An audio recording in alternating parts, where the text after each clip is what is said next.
Okay, in part three. I hope this doesn't stop again. I don't know. I'm having storage issues and it's really hard to tell what I'm supposed to do. I do one thing that doesn't work, I do another thing that works, and then the next time it doesn't work, blah, blah, blah. All right, so I stopped with Jacob and it looks like it was a pretty clean break. So let's move on to number three. So this is kind of a cool contexty thing if you are a uh, nerd about the Bible and you've heard these stories a million times and read them also many times. But so there's this whole thing about Jacob stealing Esau's blessing and um, it's kind of an interesting story, but um, Isaac is getting old. He's having trouble seeing, and something that the fathers did. Who knows how long ago this tradition goes, but when they were on their deathbed, the sons came and he gave them a blessing, which is part prophecy, part sort of something that was guaranteed to happen, pretty much, when that was spoken over them. And so somehow Rebecca knows that Isaac is planning to give Esau this super blessing because he loves Esau, and she doesn't want him to do that.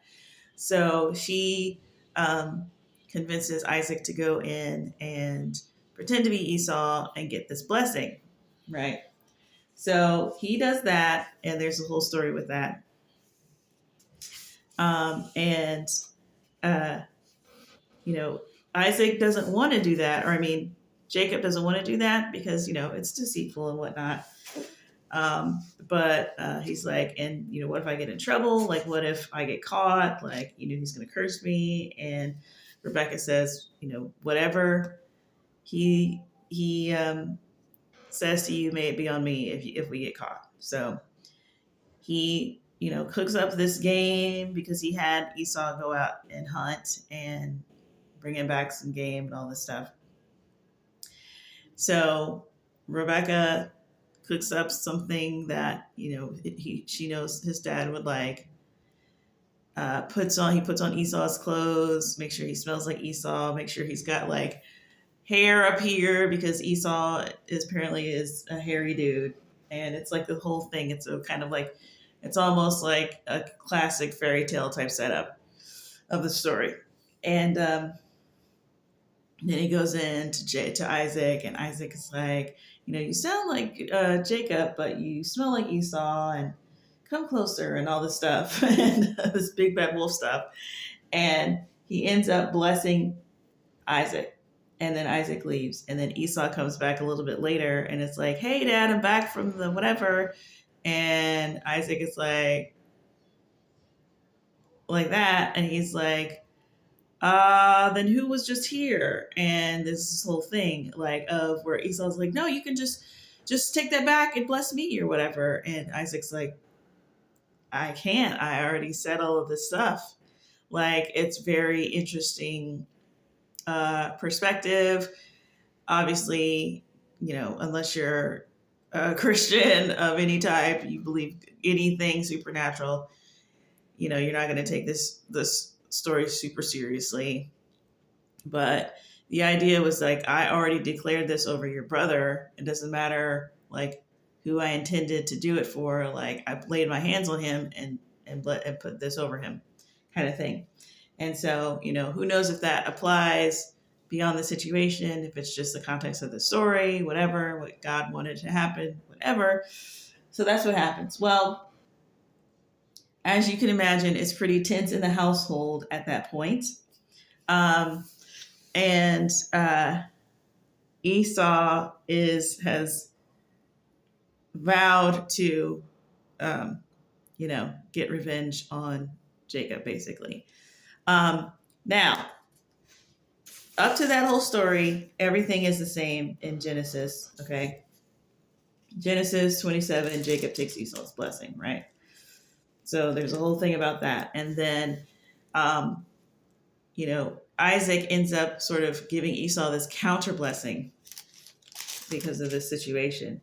And, it's like dad is this oracle or something. So, he says um, that, he's going to serve his brother, he's going to live by the sword, and, um, your dwelling will be away from the earth's richness and all of this stuff. And so, Esau is very dramatically weeping aloud at all of this, and he's vowing revenge, right? And then it says, in the Bible, it says, Esau says that the days of mourning for my father are near, meaning his dad's going to die. And he's like, as soon as my dad dies, I'm going to kill my brother. And then it says, when Rebekah was told what her older son Esau had said, she sent for her younger son Jacob and said to him, your brother Esau is planning to avenge himself by killing you. Now then, my son, do what I say. Flee at once to my brother Laban in Haran. Stay with him for a while until your brother's fury subsides. When your brother is no longer angry with you and forgets what you did to him, I'll send word for you to come back from there. Why should I lose both of you in one day? Then Rebekah said to Isaac, I'm disgusted with living because of these Hittite women. If Jacob takes a wife from among the women of this land, from Hittite women like these, my life will not be worth living. So Isaac called for Jacob and blessed him and commanded him to go at once to Padan Aram, to the house of your mother's father, and take a wife for yourself there. Okay, so then the story goes, he goes and he meets Rachel and Leah, and he works for Laban, all this stuff, right? Here's what Jubilees says. I mean, this book is just, mwah, it's chef's kiss, dude. So, first of all, it tells you just three little words. Genesis says Rebekah was told what her older son Esau had said. Jubilee says the words of her elder son Esau were told to Rebekah in a dream. Very cool detail. And we find, and Genesis in another part mentions her dreaming. So Rebekah is a dreamer. And then it says, she says, behold, your brother Esau will take vengeance on you so as to kill you. Therefore, flee to my brother Laban to Haran and tarry with him a few days until your brother's anger turns away and he removes his anger from you and forgets all that you have done. And I will send and fetch you from there. And Jacob said, doesn't say this in Genesis. And Jacob said, I am not afraid. If he wishes to kill me, I will kill him.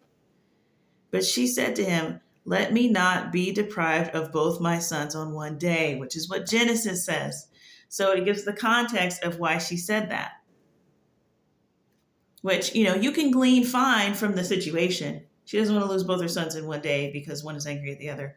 But Jacob is like, no, I don't mind. I'll kill him. I'll confront him, basically. And then whoever goes. And Jacob said to his mother Rebekah, behold, you know that my father has become old and does not see because his eyes are dull. And if I leave him, it will be evil in his eyes because I leave him and go away from you. And my father will be angry and will curse me. I will not go. When he sends me, then only will I go. And Rebekah said to Jacob, I will go in and speak to him, and he will send you away. And then she goes to Isaac and tells him this whole story about how she doesn't want him, she's concerned about Jacob marrying, one of the women, and has his father send him away for a legitimate reason. So just that little chunkity chunk bit is so cool to see that, and it totally verifies what it's already saying, that Jacob is 63 years old. He doesn't want to marry one of the women. He doesn't want to leave his father. Same thing happened with Isaac. Isaac stayed close to Abraham. Um, and his father, he's old and ill and about to die. For him to just up and leave, because Isaac still doesn't really understand what's going on, probably. So, or maybe he does, and it's like, well, that's no reason to leave home, whatever. To the point where Jacob is willing to just stay and kill his own brother if need be, rather than just leave and preserve his life. So it would be seen as evil to leave him. So Rebecca has to be like, don't worry, I got this handled, I'll figure it out. So then she goes to Isaac and has this whole thing of like, oh my gosh, I'm going to die if he marries the wrong woman. What are we going to do? And then Isaac's like, don't worry, we'll send him off to your people. And she's like, well, if you think that's best. Okay. So that was pretty cool. And then the other thing that I want to point out, which is going to tie into this next one, is she literally says, flee to my brother Laban and tarry with him for a few days. So even in her mind, she doesn't expect for him to be gone more than a few days. And guess what? He's gone for more than a few days, because when he gets there, which the Bible does talk about, he gets there, but it doesn't say all of that. So we don't understand what this could mean. So he gets there, he sees Rachel, and he agrees to let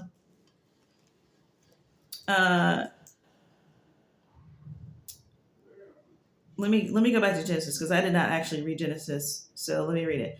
It says, after Jacob had stayed with him for a whole month, Laban had said to him, just because you are a relative of mine, should you work for me for nothing? Tell me what your wages should be.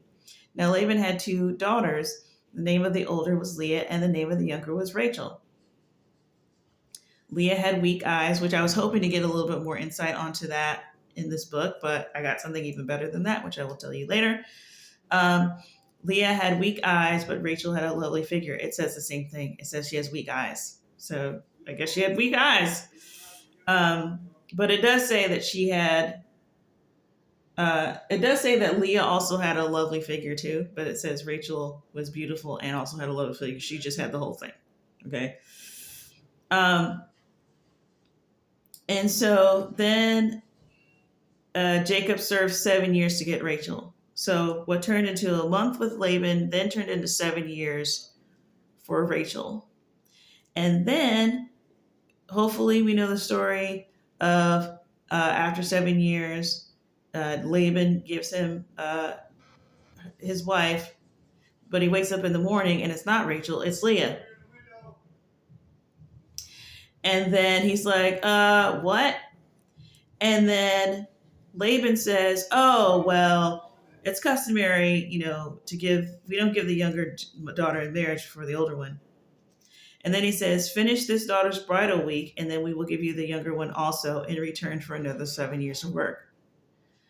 So then Jacob was like, ugh, and he works another 7 years for Laban. So Laban is like low-key holding him hostage. He should have been back. Mom was expecting him back days. She wasn't expecting to be this long without Jacob, which would have been really foreign to her, as we have seen. And now he's been gone for 14 years, which I thought was really interesting. Like he's totes being held hostage by Laban. And let's see, okay, so I will get to that. So, but what triggered that is in, when it says here, it says, Jacob said to Laban, give me my wife, my time is completed, and I want to make love to her. So Laban brought together all the people of the place and gave a feast. But when evening came, he took his daughter Leah and brought her to Jacob, blah, blah, blah, right? So Jubilee says, Jacob said to Laban, give me my, oh no, this is way later. But it's still good because it says, this is after he's been married to both women. And he's like, listen, I've worked for you. I did all this stuff, like, whatever. So Jacob says to Laban, give me my wives and sons, and let me go to my father Isaac, and let me make myself a house, for I have completed the years in which I have served for you for your two daughters, and I will go to the house of my father. So when I read that, I was like, oh my gosh, he has been gone that whole time. And he has technically hasn't made a house for himself because he's working for his uncle. Like, so he's just been like cooped up. He's just been cooped up. And then there's this whole thing of, again, God prospering Jacob or Isaac or whoever, the people around him being jealous and envious and trying to, scheme and plot and plan or just keep them under their thumb so that they never break off from them, blah, blah, blah. So that's what happens with Laban.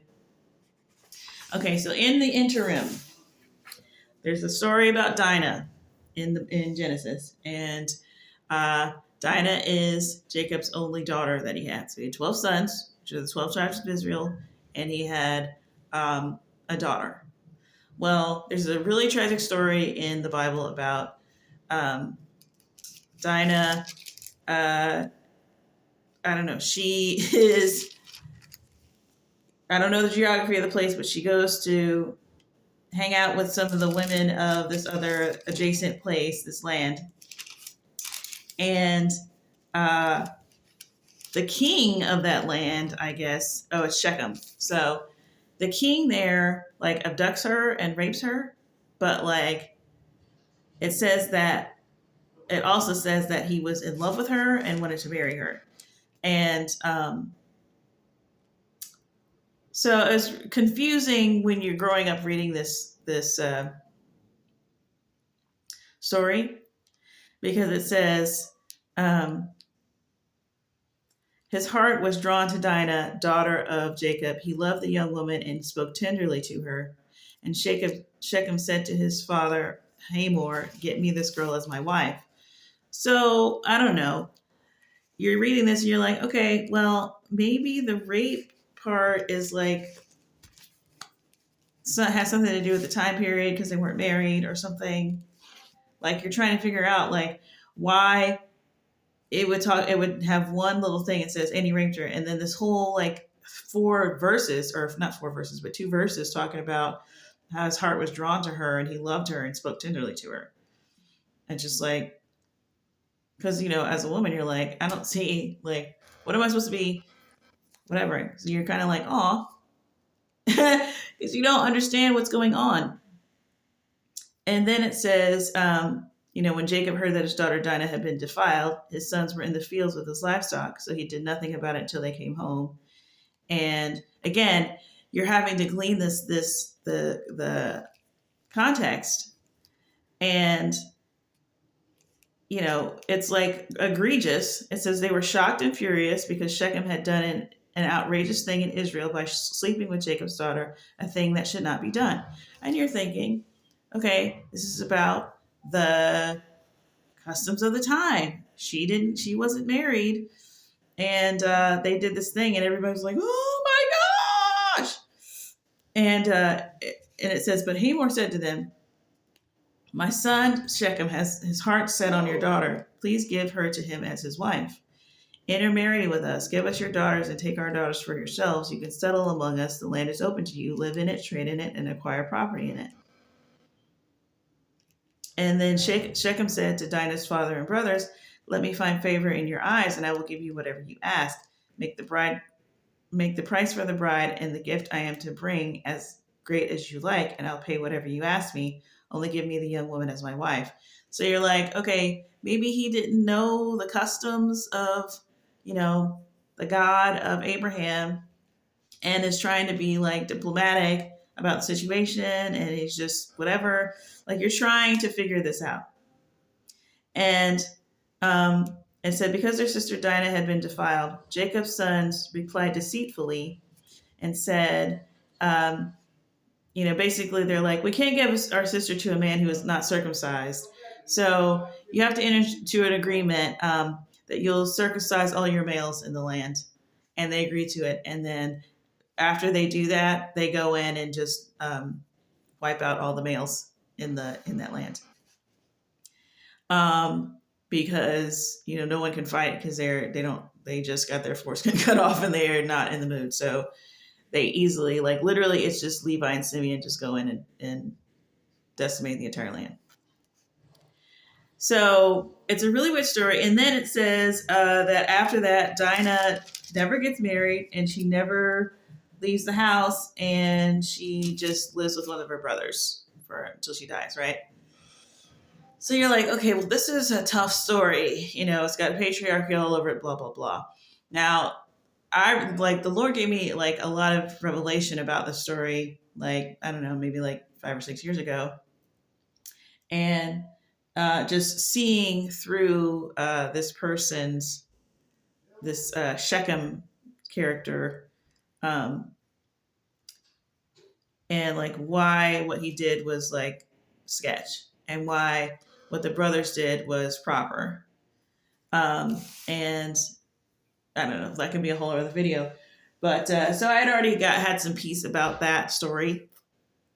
Okay, well, Jubilees helped me out a lot too, because it says, and they carried off Dinah, the daughter of Jacob, into the house of Shechem, the son of Hamor, the prince of the land, and he lay with her and defiled her, and she was a little girl, a child of 12 years.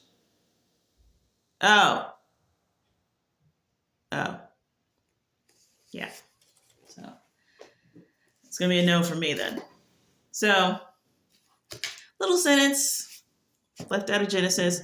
I don't think it's malicious that it's left out of Genesis. It's probably one of those things like, you're writing a history for people who know the history. They probably knew that.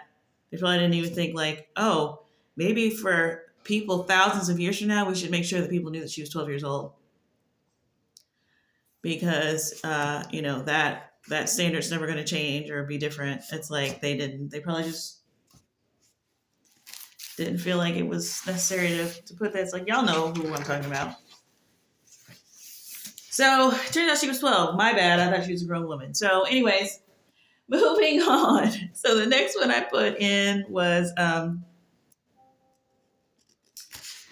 let's see.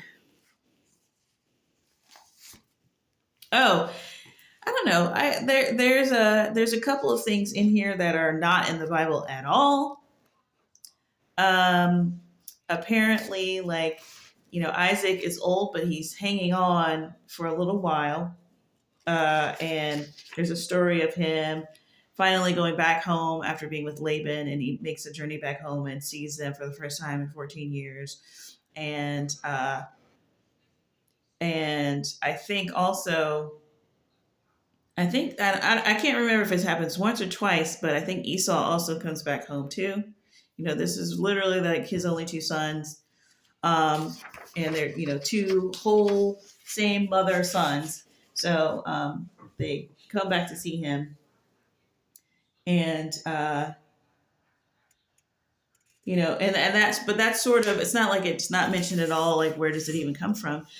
Like, there's a story about how, okay, then he goes back to Bethel, and it doesn't say why, but in here it says that he goes back to, he's on a journey to see his dad. And then it goes on to talk about that.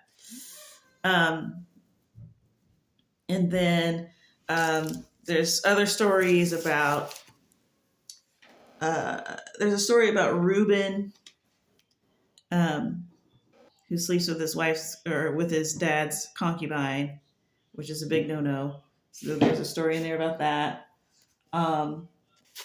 And I left that out. I mean, it's cool, but I didn't think it was like superly major. And there's a really interesting tidbit about Joseph, which Jubilees does not go into the detail of Joseph's early life before he gets kidnapped, or before he gets, taken and sold into slavery by his brothers. So it just says, and then like it's going on and along, and this is happening, this is happening. It does say something interesting about Esau, which I'm about to get to. But Esau is a problem which it also does say in Genesis. But it says that they sold Joseph. They didn't tell, obviously, they didn't word it in that way. They said, oh, Joseph is gone. He's killed. He's gone. Um, and Isaac, Joseph is a big deal. Joseph and Benjamin are the sons of Rachel. Very big deal. And Rachel didn't have that many, and she died having Benjamin. So very big deal. Joseph is gone. And it says about Isaac, it says his sons and daughter rose up to comfort him, but he refused to be comforted for his son. And on that day, Bilhah heard that Joseph had perished, and she died mourning for him. And she was living in Kafratef, okay? And Dinah also, his daughter, died after Joseph had perished. And these 3 mournings came on Jacob in 1 month. So that's really interesting that it says that. So Dinah died, Bilhah died mourning Joseph, and Joseph died, allegedly. And then let me go on to my number 6 one. So number 6, Rebecca and Isaac talk about Esau. So I don't think it's really lengthy, so I don't know if I want to read the whole thing. But it says that Rebecca went into Isaac and said to him, one petition I make to you, because Isaac's about to die, right? Make Esau swear that he will not injure Jacob, nor pursue him with enmity. For you know that Esau's thoughts are perverse from his youth, and there is no goodness in him, for he desires to kill him after your death. And you know all that he has done since the day his brother Jacob went to Haran until this day, how he has forsaken us with his whole heart and has done evil to us. He has taken your flocks to himself and carried off all your possessions from before your face. And when we implored and entreated him for what was our own, he did as a man who was taking pity on us. So, that was really interesting how she said that.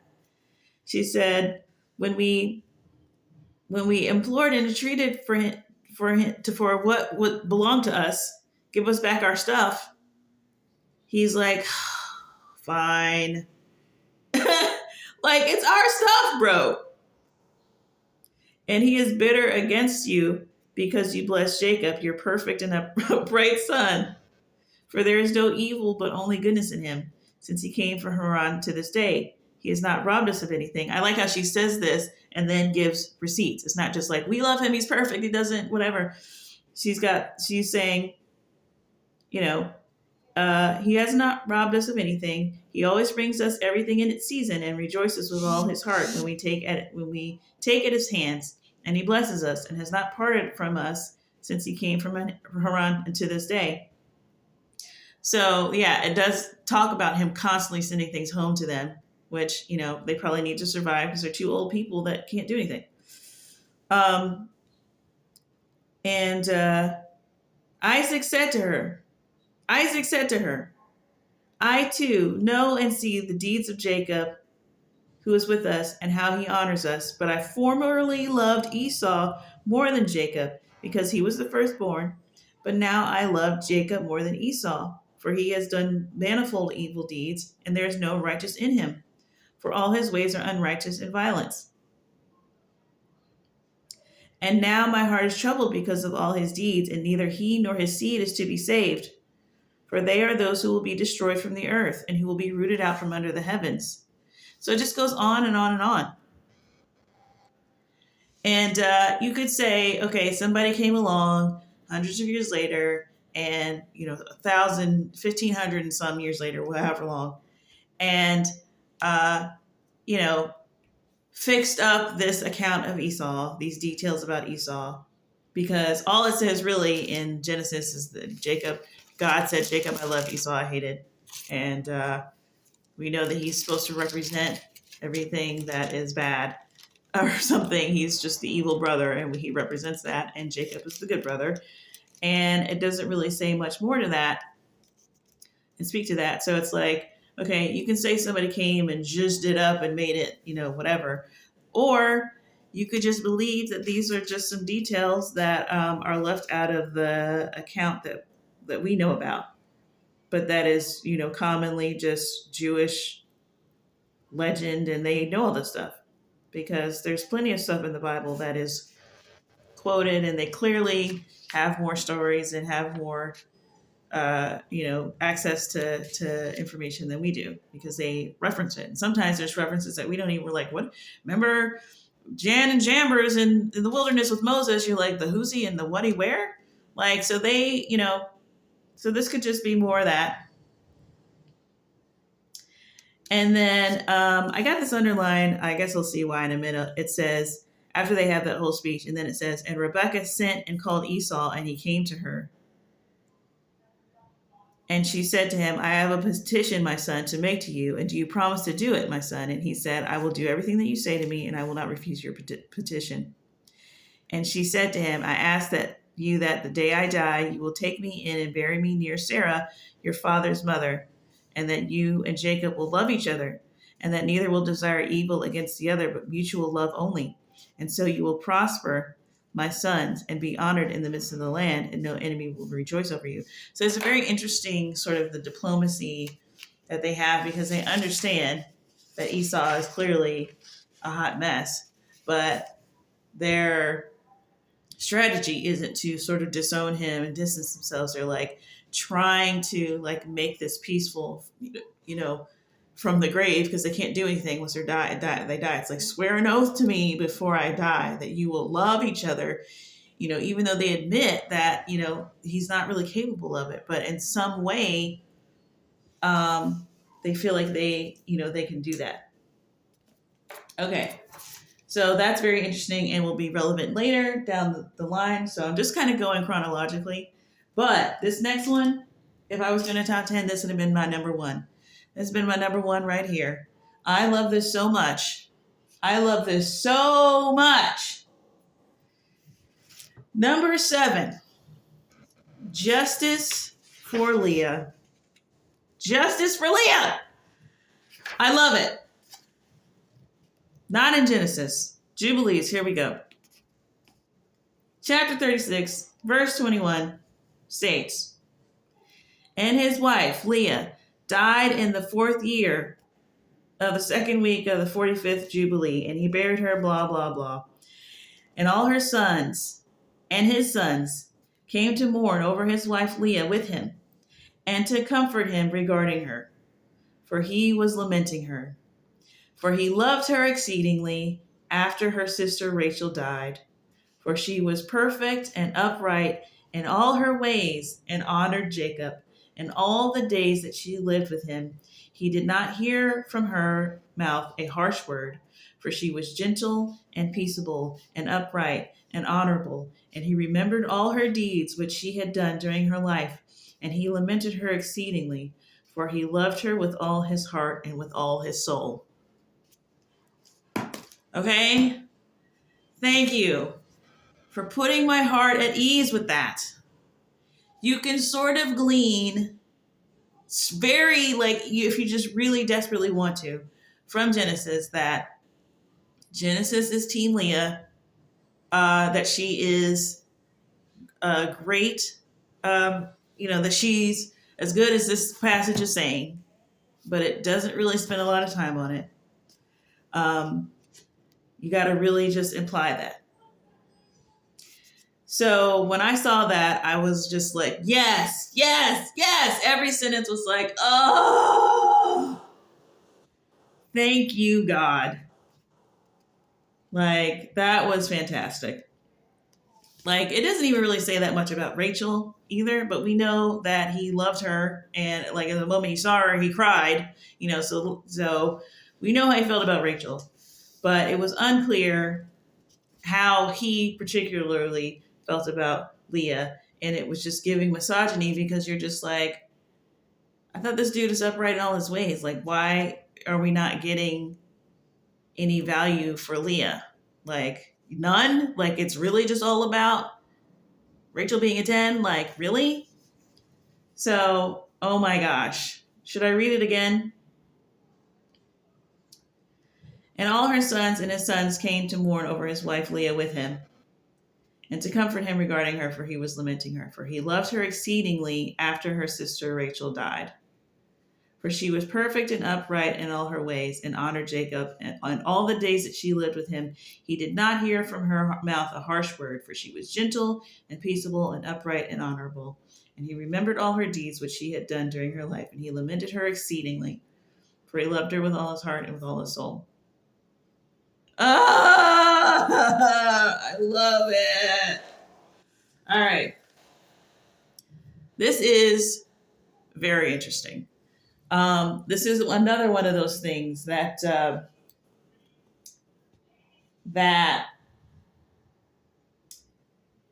mean, this is a lot of detail that's not in the Bible. It feels a little like it feels kind of extra, director's cut, like I don't know, director's commentary. It's real super extra, but I Jubilees has earned my whole trust. So, I mean,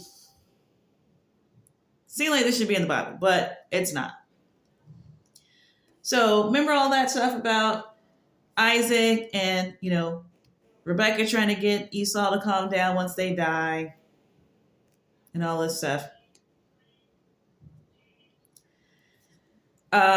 Yeah, so this is how that went down. Okay, so on the day that Isaac, the father of Jacob and Esau, died, the sons of Esau heard that Isaac had given the sons of Esau, okay, put an asterisk there, heard that Isaac had given the portion of the elder to his younger son Jacob, and they were very angry. And they strove with their father, saying, "Why has your father given Jacob the portion of the elder and passed over you, although you are the elder and Jacob the younger?"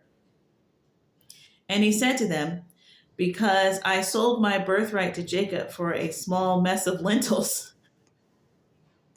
And on the day my father sent me to hunt and catch and bring him something that he should eat and bless me, he came with guile and brought," and blah, blah, blah. He's telling the whole story.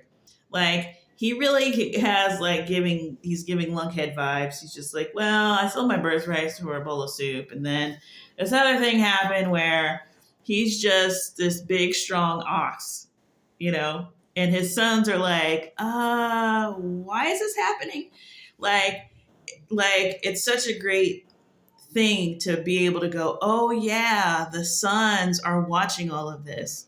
Like that's really something that you can't really jump to when you're reading the Bible. It's like, so every little thing that gives you resources to look at the story properly and just fill it in and give you the details that'll help you understand. It's like you need so much. Like you need revelation, you need to do deep dives, you need to understand. Just looking at geography will help you, but it is sparse.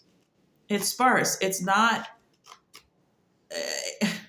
Never mind. So the last thing you're trying to do is create a manifesto from what you're reading. Like it's just ridiculous. So you're like, oh right, the children. And there was something I forgot to mention. I think it had to do with Dinah.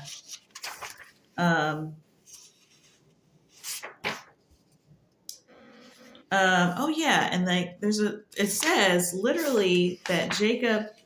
It says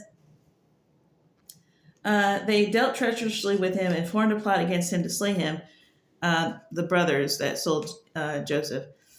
But they changed their mind and sold him to Ishmaelite merchants, and they brought him down into Egypt, and they sold him to Potiphar, the eunuch of Pharaoh, the chief of the cooks, priest of the city of Elu.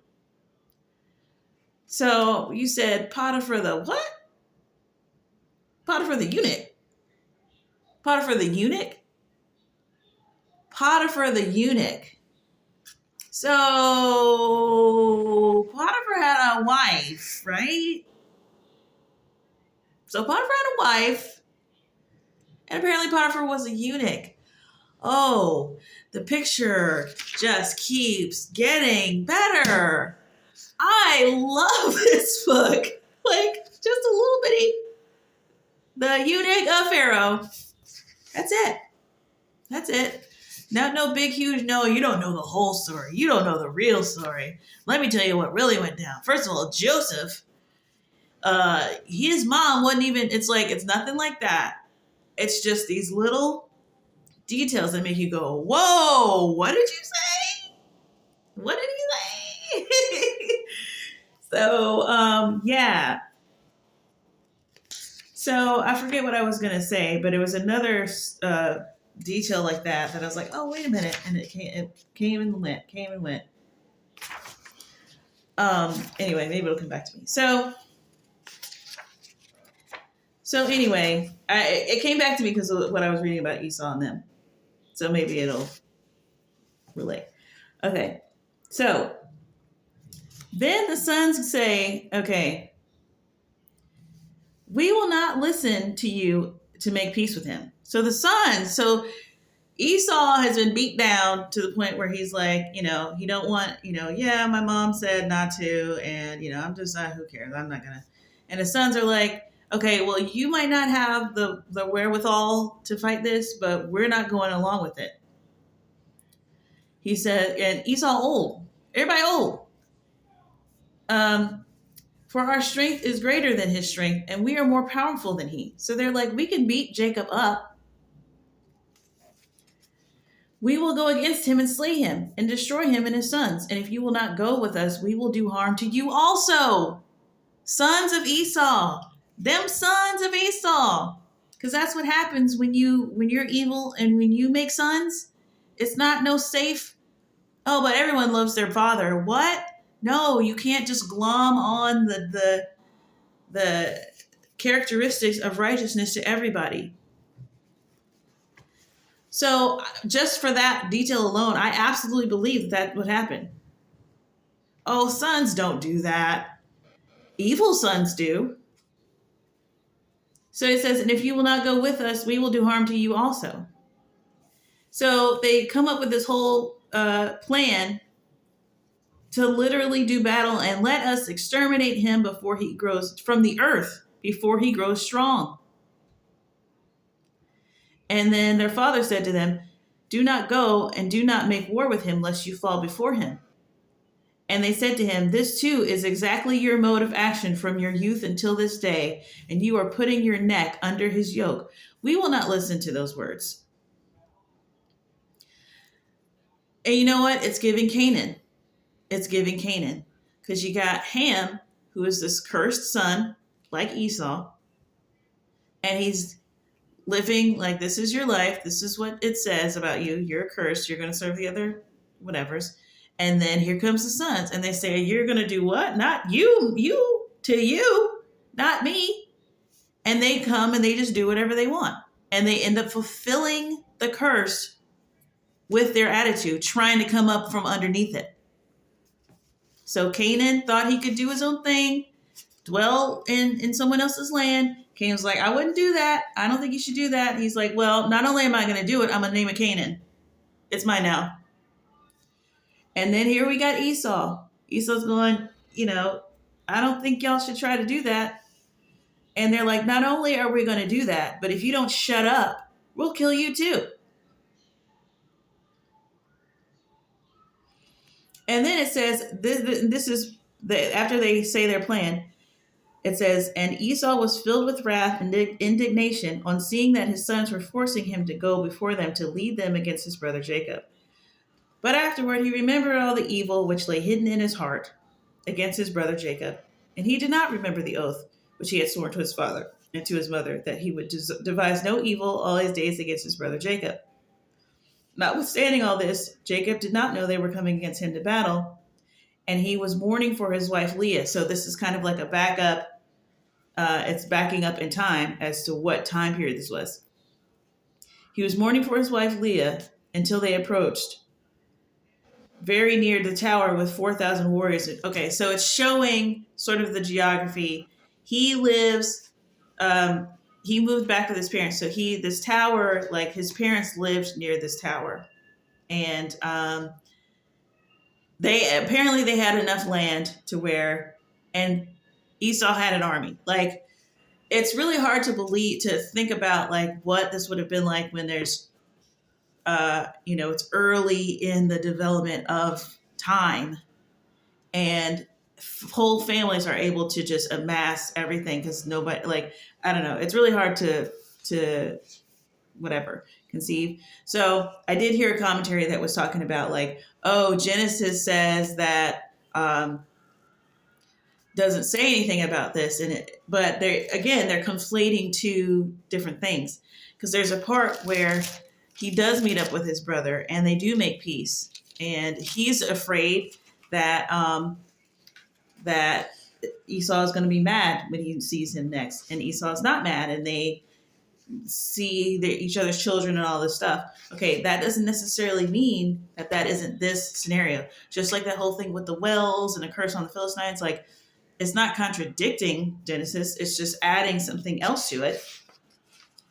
And it doesn't say anything about, like, I think it does. It goes into Jacob's ladder, but I think, again, that can sort of tell you where you are in the story, because that Jacob's ladder thing happens when he's going to meet his brother, not at this particular story. So this is later. This is after the parents die. So, and it doesn't really go much more into that. It goes straight into Joseph after that. So I just thought that was a really interesting detail, showing how Esau, even if there was a sliver of Esau that was thinking about doing right, as soon as them sons came into the picture, all bets were off on that. As soon as it went to the next generation, it's like, no, we're continuing the evil line. So you might be chill and you might have turned over a new leaf, but we're not doing that. And then they sort of forced him to sort of go back to his old ways, and sort of urged him to remember the bitterness and go back to that. I just thought that was really, really interesting. So the next thing I put down was Judah and Tamar. I'm trying to think, yes, there were some little bitty details in it that's not in the Bible. Here's what's interesting, because it just says that that Judah had sons, and he gave Tamar to one of his sons, and then it instantly says that that God just killed that son because he was evil. So let me go to it. It says, Judah got a wife for his firstborn, and her name was Tamar. But Judah's firstborn, was wicked in the Lord's sight, so the Lord put him to death. Okay. Jubilees says, Judah took a wife for his firstborn named Tamar from the daughters of Aram, which I think it does say. And it says, but he hated her and did not lie with her, because his mother was of the daughters of Canaan, and he wished to take a wife for himself of the countrymen of his mother. But his father Judah would not permit him. So that was kind of a strange detail to put in, because it sort of sounds like is trying to do right, because he is trying to get a wife from the same land that, that's what he told Jacob to do, or that's what Rebecca told Jacob to do. So I'm not sure what that is about. Does that represent sort of him being like snooty and religious? Like, is Tamar like a good chick? She just happens to be from the daughters of Canaan, and he's just being prejudiced against her because he's not. I don't know, but they added that detail. And it says, this the firstborn of Judah, was wicked, and the Lord slew him. And then Onan died for the same reason the Bible says. Sleep with your brother's wife and fulfill your duty to her as a brother-in-law to raise up offspring for your brother. So that was the custom. It's like, if your brother, dies, then you have to have sons on his behalf. and they're not yours. And he didn't want to do that, so he just didn't. And so the Lord, but he still slept with her, but he made sure, let's just say he made sure that, she didn't conceive. And the Lord killed him for that. And I just remembered the little detail that I was going to say about Dinah. So Dinah was chapter 30. Okay. So it said, oh no, it wasn't Dinah. Dinah triggered it, but it wasn't Dinah. It was Rachel and Leah. So it says when he gets tricked and he is given Leah thinking it's Rachel. And Laban says, oh, well, we don't give the older or the younger before the older. And here's what Jubilees says. It says, and Laban said to Jacob, it is not done in our country to give the younger before the elder. And it is not right to do this, for thus it is ordained. Like this is, Laban says that. And then Jubilee says, and it is not right to do this, for thus it is ordained and written in the heavenly tablets that no one should give his younger daughter before the elder, but he gives the elder one first, and after her the younger. And the man who does so, they set down guilt against him in heaven, and none is righteous that does this thing, for this deed is evil before the Lord. So I thought that was pretty interesting. Hold on a second. All right, sorry about that. Okay, home stretch, because I got one thing left, two technically, because I'm still in the middle of talking my one. I got 1.5 things left. Okay, so so I just thought that was interesting that Laban said that, and he wasn't just making that up. Like God was like, yeah, no, but for real though, that is wicked. Don't do that.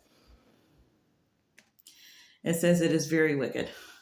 So I imagine it has something to do with passing over the eligibility of an older daughter and just, being like, okay, well, let me get the fresh daughter. Like, you're not allowed to do that. God's like, no, that's a no for me. So anyways, back to Tamar. So the whole thing with Tamar happens. And if you know the story, you know it. And if you don't, you don't. But also it gives this extra little tidbit about Judah and why this whole thing didn't sort of backfire in Judah's face and he isn't considered like this disgraced person. So it says,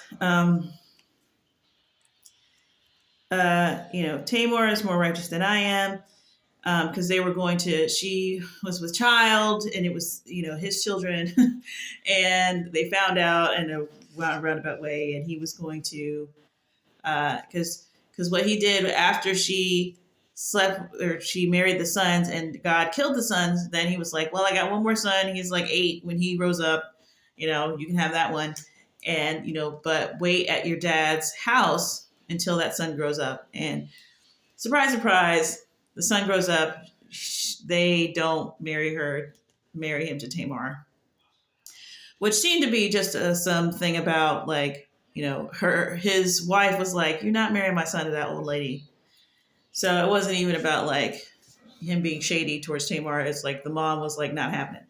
So anyway, so she comes up with the plan to get her some sons. She's like, I'm going to have some sons.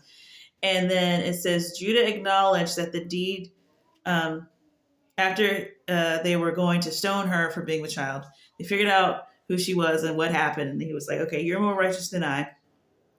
After that, she bore 2 sons, Perez and Zerah. So she had twins in the 7th year of the 2nd week. And immediately the 7 years of fruitfulness which Joseph spoke to Pharaoh were accomplished. So this was all happening. It's like in the background, like while Joseph is off, like this story is like in the middle of all that. So it says, Judah acknowledged that the deed which he had done was evil, and he esteemed it hateful in his eyes, and he acknowledged that he had transgressed and gone astray, for he had uncovered the skirt of his son, meaning he slept with his daughter-in-law, and he began to lament and supplicate before the Lord because of his transgression. And we told him in a dream that it was forgiven him because he supplicated earnestly and lamented and did not commit it again. because I think after that, it's not like they got married or anything. Like she had the sons and she lived. Like he didn't touch her again after that. And as I was reading this whole story, I realized,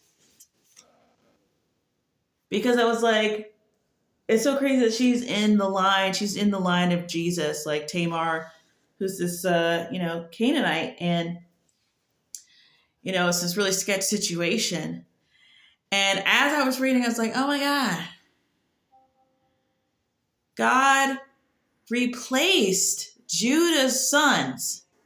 Like that probably was already sitting there for somebody, but I was like,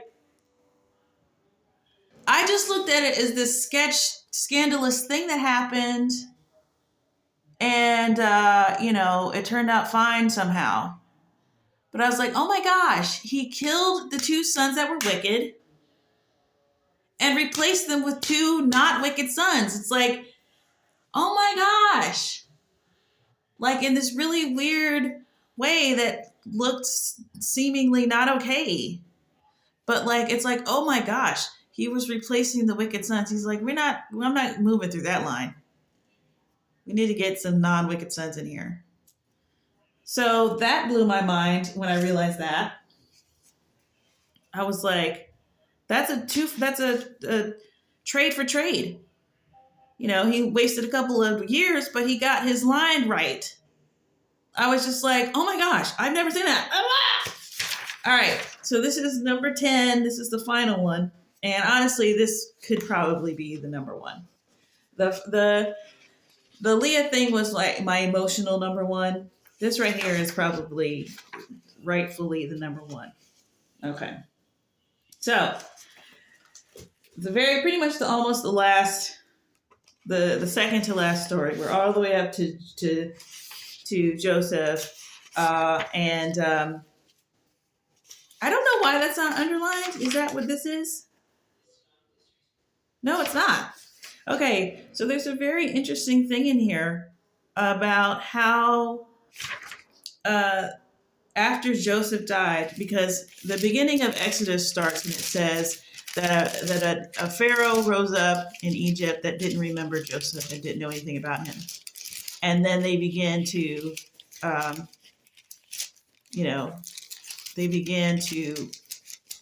persecute the Israelites that were in the land. So it names off all of Exodus starts off with naming off all of the people that went down to Egypt. And it says, blah, blah, blah. There was then a new king to whom Joseph meant nothing, came to power in Egypt. Look, he said to his people, the Israelites have become far too numerous for us. Come, we must deal shrewdly with them, or they will become even more numerous. And if war breaks out, we'll join our armies, fight against us, and leave the country. So they wanted to oppress them, but they didn't want to get rid of them. They're like, no, we need them because there's a lot of them, and we need them. But so there wasn't going to be any honorable like, just get out of here. We don't want y'all anymore. It was like, no, we need y'all, so stay. We're just going to oppress you. So here's the interesting detail that I'm surprised about. Okay, so it talks about Joseph died. And Joseph died being 110 years old. He lived 17 years in the land of Canaan, was a servant for 10 years, was in prison for 3 years, and under the king for 80 years, ruling all the land of Egypt. And he died, and all his brothers, and all that generation. And he commanded the sons of Israel before he died that they should carry his bones with them when they went out from the land of Egypt. Also very interesting. Remember that whole thing of, we can't find any record. Okay, they carried the bones out of Egypt and he made them swear regarding his bones, for he knew that the Egyptians would not again bring out and bury him in the land of Canaan. So he made them promise to bury him in the land of Canaan. And it says,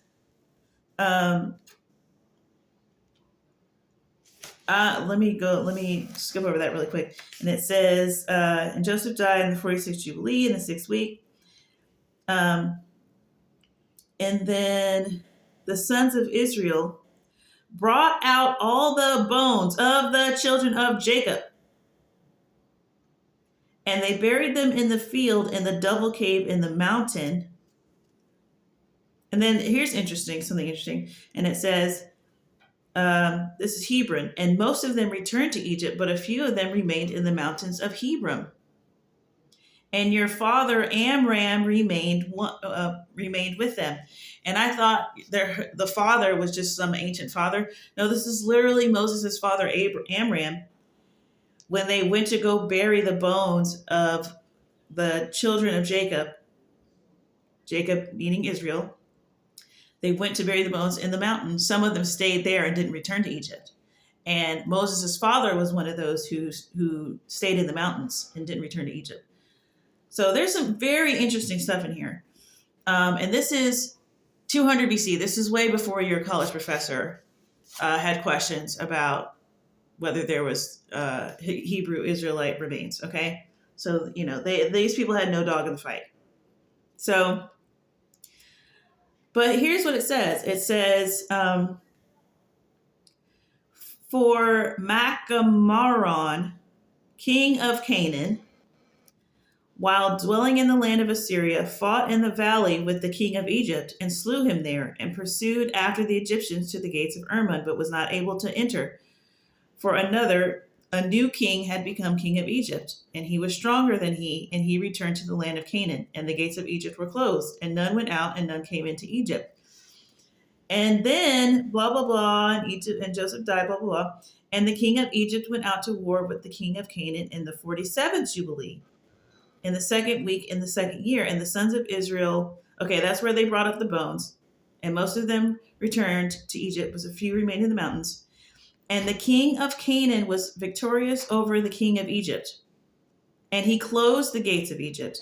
And he devised an evil scheme against the sons of Israel of afflicting them. And he said to the people of Egypt, behold, the people of the sons of Israel have increased and multiplied. So this Jubilees is saying that the king of Canaan, who are the same Canaanites that they 400 years later go into that land, the king of Canaan was victorious over the king of Egypt, which must mean that he conquers Egypt, because now he's giving people orders about what to do about the Israel. Let us afflict them with slavery before war comes on us, and before they too fight against us. Otherwise, they will join themselves to our enemies and get them out of our land, for their hearts and faces are toward the land of Canaan. So they already knew. They already knew that they were headed for Canaan. How did they know? Because everyone knows God, and everyone knows that God's prophecies take hundreds of years to fulfill, and they get passed down and passed down and passed down and passed down and passed down. Everybody knows how he rocks. So they got 400 years of slavery. Now, you could say, this is all after the fact. Blah, blah, blah, blah. Why is it there? Why is it there? It doesn't need to be there. They understand the war is war is war is war. They don't need some super airtight reason. We already know about the curse of Canaan. We don't need them to keep. They're not trying to justification for war is not for another thousands of years that politicians need to tell people who are just the citizens. We don't need that right now. They're not trying to convince the country to let them go to war. Okay? There's no reason for it to be there. All right, so I hope that you understand what that means, what I just read to you. And he set taskmasters over them to afflict them with slavery, and they built strong cities for Pharaoh, Pithom and Ramses. And they built all the walls and all the fortifications which had fallen in the cities of Egypt. And they made them serve with rigor. And the more they dealt evilly with them, the more they increased and multiplied, which is what the Bible says. And the people of Egypt despised the sons of Israel. So it wasn't just, and there then a new king to whom Joseph meant nothing. Like, it's not wrong, but that is some detail. Now, that's pretty good. Let's call that 1.5. The number one thing that blew my little mind, my little peanut mind. So, we've all seen Prince of Egypt. We all know the story. There can be miracles when you believe. Okay. They get to the Red Sea. The Pharaoh pursues them. And there's even a little thing about how, it talks about Mastema, boo, who is presumably Satan's real name, maybe, possibly. Not only getting Egypt, getting Pharaoh to chase after them, after, because you wonder why Pharaoh is like out of his mind. It's like, why does he keep chasing out? It's like, you let him go, now you're chasing after him. It's like he convinced him to do that. Not only that, the angel that goes through the thing and kills all the firstborn, Jubilees says that's also, the angel of death, that's also what could be Satan. So, which makes sense. It's like, it's not even so much that God is, it's like, yes, he's using Satan to do his stuff, but also it's like, okay, if you want to go in and murder people, just stick to the firstborn and nobody with this thing on their door. And he goes through and he does it. So it's on brand. And that's part of the stuff that people, like when you read the Old Testament, people have trouble with. They have trouble with these stories about the chain of command going on, that Satan is appearing in heaven and being able to talk. And, God, it says that God sent a tormenting spirit to Saul. It's like, why is he, whatever. And then there's a story about where, the prophet sees in heaven and God is like, I want to get Ahab to die. How do I get Ahab to die in war? And the angels are like, I can be a lying spirit in the mouth of the prophet. So there's lots of problematic things in the Old Testament that you just spend a lot of time wrestling with and trying to understand what you're even reading. So there's not time to draw any type of weird conclusions that would, whatever fear people have of people following the Bible, it's just like, it's ridiculous. I can't keep, there's just so many examples of it. So anyway, whatever. I'm finally getting to my point. Here it is. Boom. Red Sea. Pharaoh's after them, pursuing them. And the Lord brought them through the midst of the sea as if it were dry land. And all the peoples whom he brought to pursue after Israel, the Lord God cast them into the midst of the sea, into the depths of the abyss beneath the sons of Israel, even as the people of Egypt had cast their children into the river. He took vengeance on 1,000,000 of them, and 1,000 strong and energetic men were destroyed on account of one suckling of the children of your people, which they had thrown into the river. So there's a lot of gangster things going on. The one that I just read, the most gangster thing, is God saying, I took vengeance on 1,000,000 and 1,000 strong and energetic men on account of one of the suckling children of your people, meaning Moses. So God was able to get all that vengeance in because of one little baby boy that got put in a basket and sent down the river. So that's gangster thing number one. Okay, I did not realize until I read that.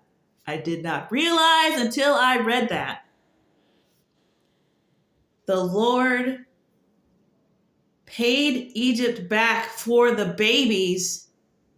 I'm going to throw this.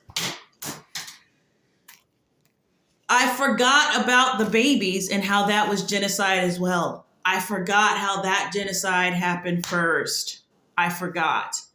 Because we're just so used to and then the people, they came after the Lord's people and they ran, and they came after the Lord's people and a bunch of them died, and then they were scattered, and they came against the Lord's people, and we just take it and take it and take it because we're so busy being like, whatever, God's gonna have his vengeance, whatever, God's gonna give you peace. God, we're never moaning and groaning and keeping score of all the stuff that happens to us. I totes forgot that they killed a bunch of Egyptian babies first. I totally forgot about that. Or not Egyptian babies, but Hebrew babies. They were throwing them in the river because they were getting too numerous. And guess what? God threw them in the river, in the sea, because they were getting too numerous. Boom, right there. Then he continues. It's this thing about how he restrains the devil to keep him from enacting vengeance on the Israelites. That whole day that they plunder the Egyptians, because they after the firstborn gets killed, and they go, okay, you can leave, you can go, and Pharaoh lets them go. They go through all the houses and get gold and silver. God says, go get the gold and the silver, which I was like, woo, that's really gangster. And that's I would have a hard time doing that. It would really be hard for me to go, because it's weeping and wailing. It says there's no house where there wasn't weeping and wailing, because everyone lost their firstborn in Egypt. And they come out after the Passover and they're like, okay, we're going to go, but I'm going to take those candlesticks with me. Sorry, I'm going to go. That is super crazy, dude. Wow. I'm always dude, that's crazy. So while they're weeping and wailing, they go in and get all of their gold and silver and take it with them. Why though? Aside from this, because God is gangster and that's just what he's having you do. It says, when they asked the Egyptians for vessels and garments, vessels of silver and vessels of gold and vessels of bronze, in order to despoil the Egyptians in return for the bondage in which they had forced them to serve. It was their wages, bro. It was their wages, bro. And we did not lead out the sons of Israel from Egypt empty-handed. Bro, you got to get on Team God, bro. I don't care what you're saying about. I don't care what gripes you have. Team Yahweh, bro. Oh my God, dude. I'm sorry. That blows all of your gods out of the water. Black and white, nonsense, bland. What even is that? Adopt me. I'm going to the camp. I am a foreigner. I will be circumcised, even though I'm a chick. Let me be a part of this thing, dude. Oh my gosh. Oh my gosh.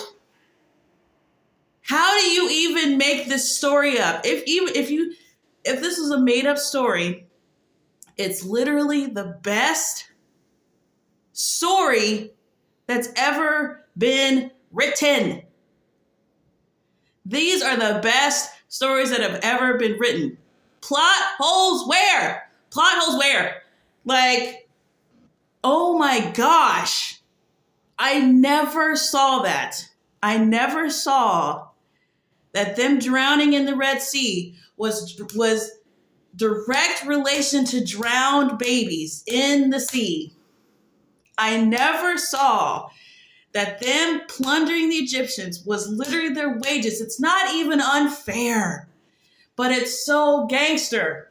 It's literally tit for tat. It's not even the vengeance is fair. It's not even unfair vengeance.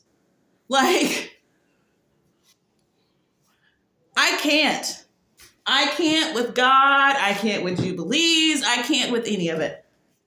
I literally can't even. So, thus concludes my deep dive on Jubilees. It's amazing.